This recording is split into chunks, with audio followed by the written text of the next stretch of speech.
عليكم ورحمة الله وبركاته. الحمد لله رب العالمين، وأصلي وأسلم على أشرف الأنبياء والمرسلين وعلى آله وصحبه أجمعين، أما بعد، فقد قال الله تعالى في كلامه القديم والفرقان الحميد: بسم الله الرحمن الرحيم. قال يا ابن لا تأخذ بلحيتي ولا برأسي، إني خشيت أن تقول فرقت بين بني إسرائيل ولم ترقب قولي. قال النبي صلى الله عليه وسلم: إن قومك قصرت بهم النفقة. صدق نبينا صلى الله عليه وسلم. அளவற்ற அருளாளன் நிகரில்லா அன்புடையவன் அல்லாஹுவின் பெயரை கொண்டு ஆரம்பம் செய்கிறேன். உயிரிலும் மேலான முஹம்மது ரசூலுல்லாஹி ஸல்லல்லாஹு அலைஹி வஸல்லம் அவர்கள் மீதும் அவர்களின் பரிசுத்தமான தோழர்கள், குடும்பத்தினர்கள், உம்மத்தினர்கள் நம் அனைவர்கள் மீதும் அல்லாஹுவின் பேரருளும் பேரன்பும் வந்து சேரட்டுமாக.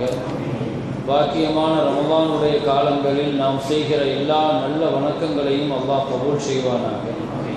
நம்மிடத்திலிருந்து தெரிந்தும் தெரியாமலும் ஏற்பட்டுவிட்ட குற்றங்களை, குறைகளை ரப்புல் ஆலமீன் பொறுத்து அருள் புரிவானாக. அவனது மேலான மன்னிப்பை நமக்கும் நம் குடும்பத்தினர்களுக்கும் அல்லாஹ் சொந்தமாக்கி தருவானாக. வாழும் காலமெல்லாம் ஆஃபியத்துடன் ஆரோக்கியத்துடன் வாழ்வதற்கு அல்லாஹ் தௌஃபீக் செய்வானாக. அவனது கிடைப்பதற்கரிய பெயர் அருளான அந்த ஆஃபியத்தை அல்லாஹ் நம் அனைவர்களுக்கும் அல்லாஹ் சொந்தமாக்கி தருவானாக. மருத்துவமனை கஷ்டங்கள், சிரமங்கள், செலவுகள், நோய் நொடிகள், சங்கடங்கள் அனைத்தை விட்டும் அல்லாஹ் தஆலா பாதுகாப்பானாக. ஓதப்பட்ட கலாம் ஷரீஃபினுடைய முழுமையான நன்மையை அல்லாஹ் நம் அனைவர்களுக்கும் தந்தருள்வானாக. குர்ஆனுடைய வாழ்க்கையை, அமலை அல்லாஹ் நமக்கு நசீபாக்கி தருவானாக. கண்ணியமிக்க முஃமினீன்களே, அல்லாஹ்வுடைய நல்லடியார்களே, இன்று ஓதப்பட்ட 2-3 சூறாக்கள் உண்டு. நேற்றை தொடரான சூரத்துல் கஹஃபை நிறைவு செய்தோம். அதை தொடர்ந்து சூரா மரியமை ஓதியிருக்கிறோம், சூரா தாஹா ஓதியிருக்கிறோம், சூரத்துல் அம்பியா பாதியை நிறைவு செய்திருக்கிறோம்.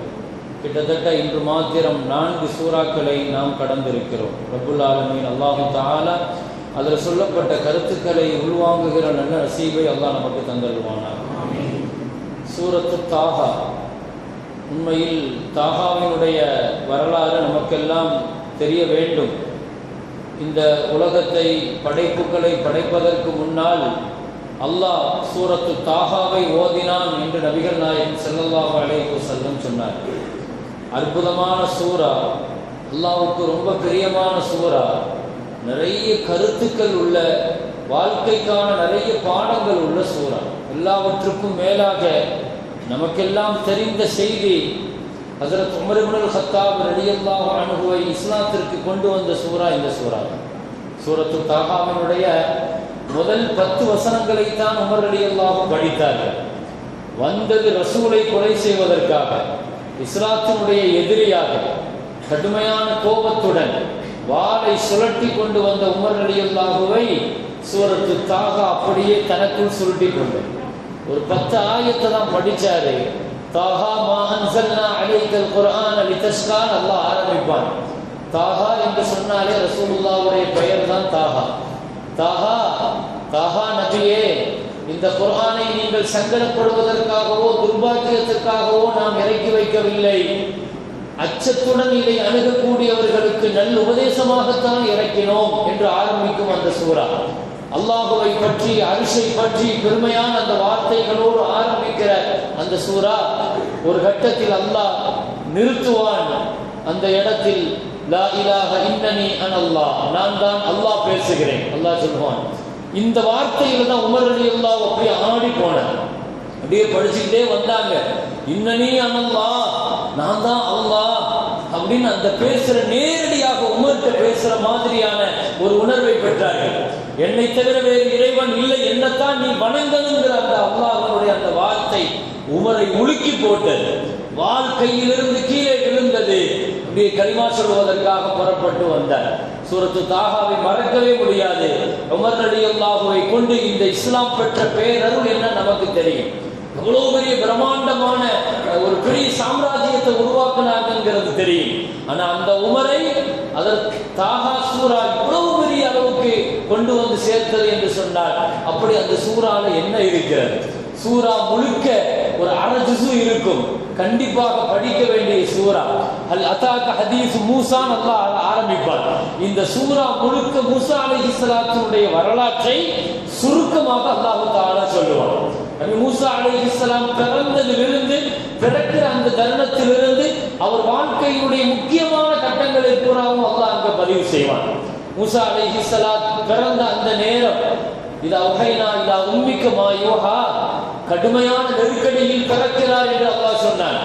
சுற்றிலும் பிறக்கிற குழந்தைகள் எல்லாம் ஃபிரௌனிய அராஜகத்தால் கொலை செய்யப்பட்டு கொண்டிருக்கிற நெருக்கடியான காலகட்டம். பிறக்கிற குழந்தைகள் எல்லாம் கொல்லப்படுகிறார்கள். தன்னுடைய சாம்ராஜ்யத்திற்கு ஏதோ பிறக்கிற குழந்தை நிச்சயமாக ஒரு பெரிய சரிவை சந்திக்கும் உன் சாம்ராஜ்யம் என்று ஏதோ ஜோதிடக்காரர்கள் சொன்னதற்காக பிறக்கிற குழந்தைகளை எல்லாம் ஆயிரக்கணக்கிலே கொன்று குவித்த அப்படிப்பட்ட காலகட்டத்தில் பிறக்கிறார்கள் மூசா அலைஹிஸ்ஸலாம்.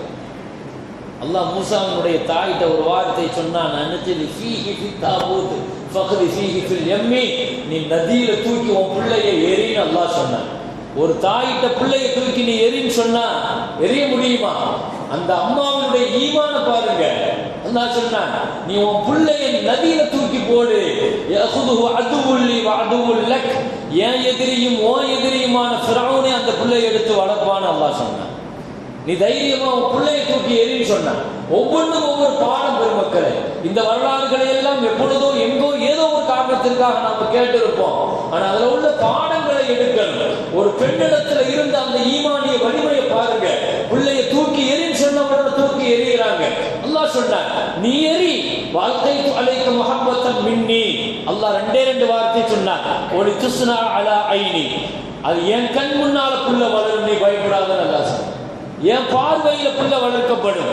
அதுக்கு அல்லாஹ் சொன்ன வார்த்தை, வாழ்க்கை அலைக்க மஹப்பத்தன் மின்னி, என்கிட்ட இருக்கிற மஹப்பத்தை நான் எரிஞ்சேன்னு அல்லாஹ் சொன்னான். அந்த பிள்ளை மேல மஹப்பத்தை போட்டேன்னு சொன்னான். அல்லாஹ்வுடைய மஹப்பத்து வந்துட்டுன்னு வைங்க, அந்த பிள்ளையை யாருமே வெறுக்க முடியாது. ரப்பனுடைய மஹப்பத்து வந்துருச்சுன்னு வைங்க, அல்லாஹ்வோட ஒரு அடியான பிரியப்பட்டுட்டா. ஹதீஸ்ல வருது இல்லையா? ஹதீஸ்ல என்ன வருது? ஒரு அடியான அல்லாஹ் நேசிச்சுட்டேன்னு சொன்னா ஜிப்ரீலை கூப்பிட்டு அல்லாஹ் சொல்லுவான், ஜிப்ரீல், இவரை நான் பிரியப்படுறேன், நீங்க அவரை நேசிக்கணும். ஜிப்ரீல் கூப்பிட்டு எல்லா வானத்தில் உள்ள மலக்குமார்களை கூப்பிட்டு சொல்லுவாங்க, அல்லாஹ் நேசிக்கிறேன், நான் நேசிக்கிறேன், நீங்க எல்லாம் அவரை நேசிங்க. வானத்தில் உள்ள மலக்குமார்கள் பூமியில் உள்ள மலக்குமார்களை பார்த்து சொல்றாங்க, பூமியில் உள்ள மலக்குமார்கள் அவரை நேசிக்கிறாங்க. பூமி முழுக்க மஹப்பத் வந்துருச்சுன்னு வைங்க, படைப்புகள் எல்லாருமே அவரை நேசிக்க ஆரம்பிச்சிருவாங்க. ஒருத்தரை பார்த்த உடனே நமக்கு அன்பு வரும் பாருங்க. முன்ன பின்ன அவரை பார்த்திருக்க மாட்டோம், நமக்கே தெரியாது ஏன் அன்பு வருது அவர் மேல. எனக்காக நம்ம யோசிச்சிருக்கிறோமா? அவர் முன்ன பின்ன பழக்கம் இல்லை, அவரை பத்தி தெரியாது. ஒருத்தர் நேசிக்கிறதுக்கு பல காரணங்கள் இருக்கலாம். திடீர்னு அவரை பார்த்த உடனே என்னமோ தெரியலங்க, உங்க மேல ஒரு பெரிய மரியாதை வருது, உங்க மேல ஒரு பெரிய அன்பு வருது என்று நாம சொல்றோம். என்ன காரணம்? அல்லாஹ் ஒருத்தர் மேல மஹப்பத்து போட்டாதான் படைப்புகளுக்கு மஹப்பத்து வரும். அல்லாஹ் மூசா அலைஹிஸ்ஸலாத்துக்கு அதை தான் போட்டான். நான் தைரியமா என் மஹப்பத்தை போடுறேன், நீ தைரியமா பிள்ளைய போடு. நிச்சயமா அவன் என்ன செய்ய முடியாது, அவன் கொலை செய்ய வேண்டிய பிள்ளை அவன் கையில கிடைச்சுமே அவனால கொல்ல முடியல. அவனே வச்சு வளர்க்கிறான். அந்த மஹப்பத்து இழுத்துருச்சு அவனை. அவன் கொல்ல வேண்டிய குழந்தை, அவனுக்கு கல்லுல இவ்வளவு பெரிய இறக்கம் இருக்குமா? அந்த குழந்தை அப்படி வளர்கிறது. நான் வரலாற்றை எல்லாத்திலையும் சொல்ல நோக்கம் இல்லை. ஒரு கட்டத்தை தாண்டி மூசா அலைஹிஸ்ஸலாம் ஃபிரௌனுடைய தர்பாரிலே வளர்ந்து ஃபிரௌனிடத்திலிருந்து மீண்டும் மதியனுக்கு புறப்படுகிறார்கள். அங்கே வேலைக்காரனுடன் நடந்த ஒரு சின்ன சண்டையில ஒருவன் யதார்த்தமா அடித்து கொலை செய்யப்படுகிறான். மூசா அலைஹிஸ்ஸலாம் அங்கிருந்து போயிட்டாங்க. எங்க போறாங்க? மதியனுக்கு உள்ள போறாங்க. மதியனுக்கு போனா அங்க அல்லாஹ் தஆலா மீண்டும் நபியாக அனுப்பி மூசா அலைஹிஸ்ஸலாத்தை அனுப்புறான். மதியன்ல மனைவி மக்கள் குடும்பத்தோட என்ன செய்றாங்க? கல்யாணம் முடிச்சு, ஷுஐப் நபியினுடைய மகளை கல்யாணம் முடிச்சு மீண்டும் நினைச்சான். அல்லாஹ் சொன்னான், மூசாவே, யார்கிட்ட இருந்து நீங்க தப்பி வந்தீங்களோ அந்த ஃபிரௌன்டையே நீங்க நபியா போய் நில்லுங்கன்னு அல்லாஹ் சொன்னான். அந்த ஃபிரௌனுடைய தர்பாரை நீங்க ஒரு முடிவு கட்டணும்னா 2,00,000 பேர்கள் அடிமைகளாக வச்சிருக்கிறான் அவன் பனு இஸ்ரவேலர்கள். எனவே நீங்க போயிட்டு நீங்க நபின்னு சொல்லுங்க, அல்லாஹ்வை ஏத்துக்க சொல்லுங்க, பனு இஸ்ரவேலர்களை விடுவிக்க சொல்லுங்க. இந்த 3 தான் உங்களுக்கான வேலை. அவன் ஏற்கனவே தன்னை ரப்புன்னு சொல்லிட்டு இருக்கிறான். ஷைத்தான் இப்லீஸ் கூட என்ன செஞ்சிருக்க, சஜிதா செய்ய மாட்டேன் தானே சொன்னா. துன்யாவிலேயே ரப்புன்னு சொன்னா பரவாயில்லை, ஆனா ரப்புக்குமுல் ஆலா, நான் தான் பெரிய ரப்புன்னு சொன்னான். எவ்வளவு பெரிய ஆணவத்தில் இருப்பான், எவ்வளவு பெரிய. அல்லாஹ் அவனுக்கு கொடுத்த ஆட்சி அப்படி, அதிகாரம் அப்படி, எகிப்து அவனை சுத்தி இருக்கிற எல்லாமே ஒரு பெரிய அவன் கண்ட்ரோல்ல இருந்துச்சு. ஒரு நாள் காய்ச்சலும் படுத்து இருந்தா பிரச்சனை இல்லை, ஒரு நாள் தலைவலியும் படுத்து இருந்தா பிரச்சனை இல்லை. 400 வருஷம் ஆட்சியில ஒரு நாள் கூட அவன் நோயில படுத்ததில்லை.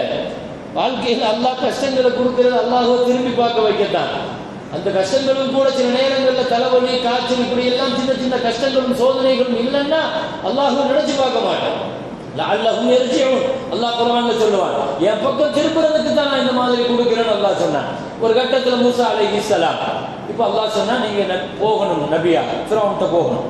அப்போ மூசா அலைஹிஸ்ஸலாம் கேட்டாங்க, நான் தனியா போக முடியாது, தனியா போக முடியாது, என் குடும்பத்துல இருந்து என் சகோதரர் ஹாரூனையும் என் கூட சேர்த்து அனுப்பணும்னு கேட்கிறாங்க. இந்த இடத்துல நிறுத்திட்டு ஒரு பாடம் நான் சொல்றேன். பல நேரங்களில் குடும்பத்தை துணைக்கு வைத்துக் கொண்டு பொது காரியங்களோ மற்ற விஷயங்களோ பணிகளோ நம்முடைய அலுவல்களோ குடும்பத்தை வச்சுக்கிறதுங்கிறது பல நேரங்களில் பலம், சில நேரங்களில் பலகீனம். துணையாகவும் இருக்கும், பல நேரங்களில் குடும்பம் தான் வினையாகவும் இருக்கும். குடும்பத்தில் உள்ள ஆளுன்னு சொல்லிட்டு சேர்த்து வச்சிருப்போம், ஆனா அவர் மூலமா தான் பெரிய இடையூறுகள் என்ன செய்யும். இதுக்கு சிறந்த எடுத்துக்காட்டு நீங்க பாத்தீங்கன்னா ஹாரூன் அலைஹிஸ்ஸலாத்திற்கு பெரிய துணையா இருந்துச்சு. மூசா நபி பெரிய துணையா இருந்தாங்க, சகோதரர் தான், கூட நின்னாங்க, உறுதியா நின்னாங்க. மூசா அலைஹிஸ்ஸலாம் கேட்டு வாங்கினாங்க. ஏன்னா குடும்பம்ங்கிறது பெரிய பலம் தானே. யாரோ ஒருத்தர் நிக்கிறத விட குடும்பத்துக்காரன் நமக்கு துணையாக பொறுப்புக்கு நிக்கிறது பெரிய பலம். இது மூசா அலைஹிஸ்ஸலாம் ஹாரூன் அலைஹிஸ்ஸலாம் விஷயத்துல நடந்துச்சு. ஆனா உஸ்மான் ரலியல்லாஹுடைய விஷயத்துல குடும்பமே வினையா மாறிடுச்சு. உஸ்மான் ரலியல்லாஹுடைய ஆட்சி 12 வருஷத்துல ஆளுநர்களாக பூரா குடும்பத்துக்காரங்களை வச்சாங்க. அந்த குடும்பத்துக்காரங்களை தவறு செய்ய ஆரம்பிச்சு ஒரு கட்டத்துக்கு மேல உஸ்மான் ரலியல்லாஹுடைய கொலைக்கு காரணமே அவங்க குடும்பம் தான். பல நேரங்கள்ல இப்படியும் ஆட்சியில அந்த மாதிரியும் ஏற்பட்ட வரலாறுகளும் உண்டு. இப்போ குடும்பத்துக்காரங்களை கேட்கிறாங்க, கேட்டு ஹாரூன் அலைஹிஸ்ஸலாத்தோடு போய் ஃபிரௌனுக்கு முன்னால போய் நின்னாங்க. ஃபிரௌனுடைய வரலாறு அல்லாஹ் தொடர்ந்து பதிவு செய்கிறான். பின்னால் ஃபிரௌனுக்கும் மூசா அலைஹிஸ்ஸலாத்துக்கும் நடந்த அந்த முடிவு வருது பேச்சில. கடைசியாக ஒரு பெரிய சூனியக்கார கூட்டத்தை அல்லாஹ் இறக்குறான். ஃபிரௌன் இறக்குறான். 70,000 பேர்கள் சூனியக்காரர்கள் மூசா அலைஹிஸ்ஸலாத்துக்கு எதிராக. நான் வரலாறுகளை வரிசையா சொல்லல, மேலோட்டமா படிப்பினைக்குரிய இடத்தை மாத்திரம் நிறுத்துறேன். இப்ப சூனியக்காரர் 70,000 பேர்களை மூசாவுக்கு எதிராக நிறுத்தி இருக்கிறான். மூசா அலைஹிஸ்ஸலாத்துக்கு முன்னால அவங்க முதல்ல வந்து கேட்டாங்க, முதல்ல நீங்க போடுறீங்களா, விஷயத்தை ஆரம்பிக்கிறீங்களா, நாங்க சூனியம் செய்யட்டுமான்னு கேட்கிறாங்க. சூனியக்காரர்களை கொண்டு வந்து ஃபிரௌன் நிறுத்தினா 70,000 பேர்களை.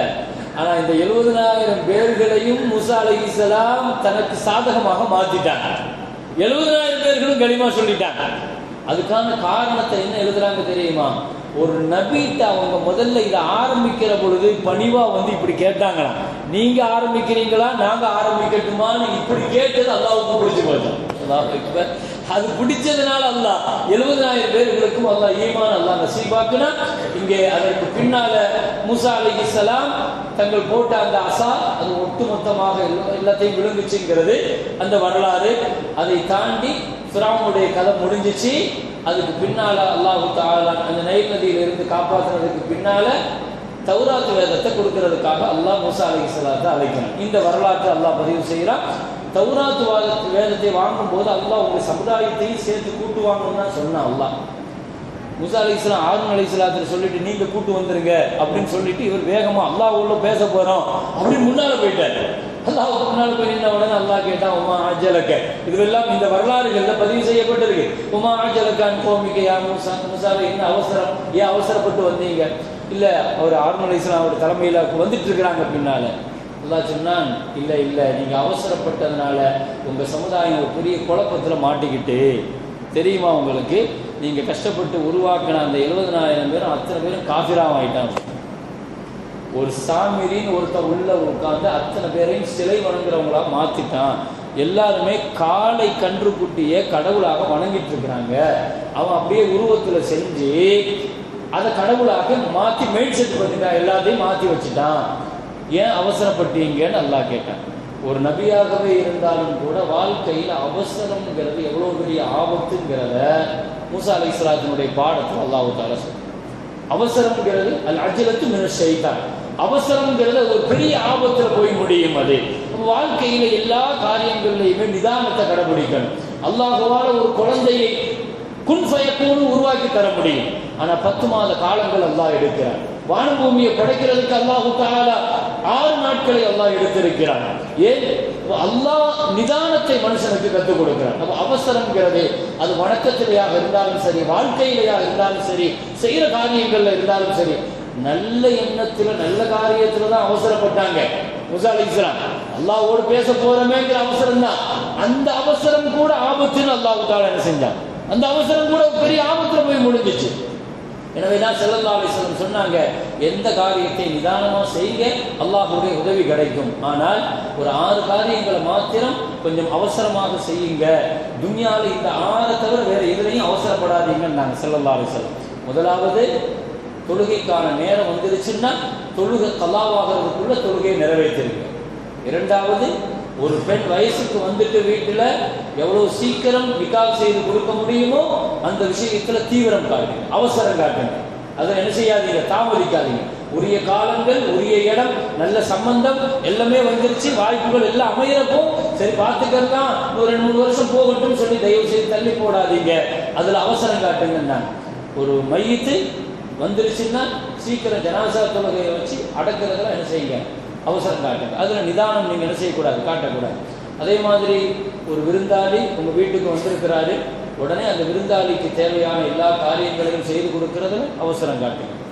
கடன் வாங்கிட்டீங்கன்னா அது உங்க தலைமையில இருக்கிற என்னைக்கும் இருக்கிற ஆபத்து. எவ்வளவு சீக்கிரமா கடன் அடைக்கிறதுக்கு வாய்ப்பு கிடைச்சிருமோ அது இருந்தும் சரி பார்த்துக்கலாம், அடுத்த தடவை கொடுத்துக்கலாம், அடைக்கிறதுக்கான வாய்ப்பு வந்தும் அதை நீங்க தாமதிக்காதீங்க, அவசரமா அடைச்சிருங்கன்னா. 6வது சொன்னாங்க பாவம். பாவம், ஒரு பாவத்தை செஞ்சிட்டீங்கன்னா தௌபா செய்யறதுக்கு தாமதிக்காது. தௌபாங்கிறது என்ன, நீங்க தாமதிக்க ஒரு பாவம் பல பாவமாக ஆகும். ஒரு பாவம் சின்ன பாவம் தான், அதை நீங்க தாமதிக்கிற பொழுது அதுவே பெரிய பாவமாக மாறும் நாங்கள் ஸல்லல்லாஹு அலைஹி வஸல்லம். எனவே இந்த 6 காரியங்கள்ல மாத்திரம்தான் அவசரம் காட்டணும். மீது வாழ்க்கையினுடைய எல்லா காரியங்களையும் நிதானத்தை கடைபிடிங்க என்று நபிகள் நாயகம் ஸல்லல்லாஹு அலைஹி வஸல்லம் சொன்ன வரலாறும் இந்த மூசா அலைஹிஸ்ஸலாத்தினுடைய தாகாவுடைய வரலாறில் புதைந்து கிடைக்கிறது. எனவே இது போன்ற பல்வேறு பொக்கிஷமான பாடங்கள் நிறைய உண்டு. ஒரு சில துளிகளை மாத்திரம்தான் நான் இங்கே தெரிவித்திருக்கிறேன். எனவே அந்த சூறாவை எடுத்து பார்க்கணும், நீங்கள் படிக்கணும், படிப்பினை வரணும். எல்லாம் வல்ல ரப்புல் ஆலமீன் அப்படிப்பட்ட நசீபை தந்தருள்வானாக. ஆகிர் தாவானா அல்ஹம்துலில்லாஹி ரப்பில் ஆலமீன்.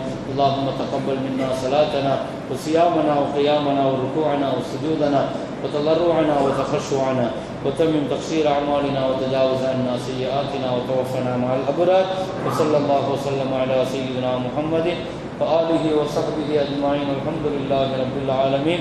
صلى الله على محمد صلى الله عليه وسلم. صلى الله على محمد صلى الله عليه وسلم. صلى الله على محمد.